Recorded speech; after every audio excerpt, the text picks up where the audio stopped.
destroyed by the people who freaking you took it from. So he didn't look like you were looking to save them. Well, that's an interesting perspective, but I like what you had to And he wasn't looking to save the Romans who freaking pinned him on the cross either. So whose sins did he die for?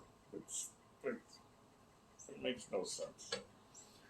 It's very just like Adam and Eve were the first human beings on, and then they went on, and their kids produced kids and produced kids and produced kids. Now, if you think that incest don't exist, go to West Virginia, and then tell me, then get back to me. See all the inbreds there. So that's, and then if you believe in that, then how do you account for the Neanderthal and the dinosaurs? well that don't make sense because it's not true. It's a lie. But don't say you'll go to hell. The devil, you will throw you out of this little circle, and you'll be out there with the little demons who'll get you and stick pitchforks. And say religion makes no sense because it's a lie. It's the greatest story ever told. It was meant to keep the barbarian people in line. That's true. And the Catholic Church was born. Well, Constantine helped that get off the ground. Yeah, the guy who wrote the Bible, Paul, he was the greatest enemy of Jesus. Jesus didn't get along with him. Jesus scared the hell out of him on the road to Damascus. They threw some stuff in the fire, and boom, and told him, he says, go back and learn from my apostles. That's interesting. Yeah. You know, he spent 14 years in the desert, Paul did. Yeah. He got some real heavy revies. He got some revelations, he did. Yeah. He was a very interesting character, old Paul. Oh, then they killed all the apostles, and because they didn't want what the true meaning what Jesus was teaching. Plus, none of them people could understand it because they couldn't read or write. The women could understand what he was trying to teach better than the men, but he was trying to teach about spirituality, and it's like out there's a big universe where there's other beings that you coexist with and live, and you're a spirit in a human body. And nobody can understand it. He says you're in this world, but not of it. That's you're true. Here to learn a lesson. Yeah. A spiritual lesson. And this is right and this is wrong, and you have to advance your soul, and then you progress and move on and move on. Yeah. And he said there's other dimensions. He says in my Father's kingdom there's definitely other mansions, which meant there's a big universe out there, and you're part of a celestial family. But they couldn't understand that back then. Celestial, there are a number of different creatures named in the scriptures. Oh, yeah. They're quite amazing. The wheel within the wheel. They call them angels, but if you take angels to extraterrestrial, then you might start to understand. Yeah.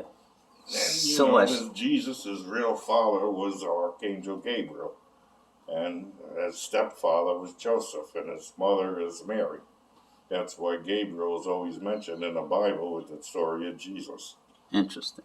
And when Jesus said, I am the Son of God, he said, and so are you. But they took that part out to make him a special deity. But God makes everybody equal. In his eyes, everybody is equal, no matter who you are. And you hear it so that you learn a lesson, so that your soul advances. And when you advance, you change your body, and then you go co-create with him. And that's what it's all about. It's creation, evolution. Very interesting perspective. Spirituality, God doesn't care about it because he didn't create religion. And that's why people are going crazy, because you got your churches, so they hold a monopoly on it and say, oh, you do this, give me your money. And, people don't believe in God because it's nothing about spirituality. It's about all this bullshit that the church teaches you. And it's not, it's Jesus is trying to teach spirituality. Yeah. Even Peter, he got crucified upside down to symbolize how twisted Jesus' word got after, he was gone. That's true. Yeah. Did you know what happened to Thomas? He was swept up and taken to India. And that's where Jesus went. Well, Jesus was wealthy, and they don't tell you that. His father wasn't a carpenter, he was an architect. His mother was from descendants of King David. They were royalty. You know, and Jesus' uncle was the richest man in the world. He dealt in precious metals, and Jesus used to travel with him all over the world on his ships and stuff. And Jesus was a musician. If he wasn't known for any of his religious stuff, he would have gone down as being a good musician. He used to play the oboe, and stuff. It was kind of like a clarinet. Yeah. And he created his own scales and stuff. And yeah, he's amazing. Yeah. Well, how do you think he got around and teaching everything? He had to have money. True. So, I've been to Israel. yeah, I've been to and he spent Jerusalem. a lot of time in India and stuff, and all over the world. He traveled with his uncle and stuff. That's why there's the missing years of Jesus. They don't tell you because he was traveling with his uncle and his family.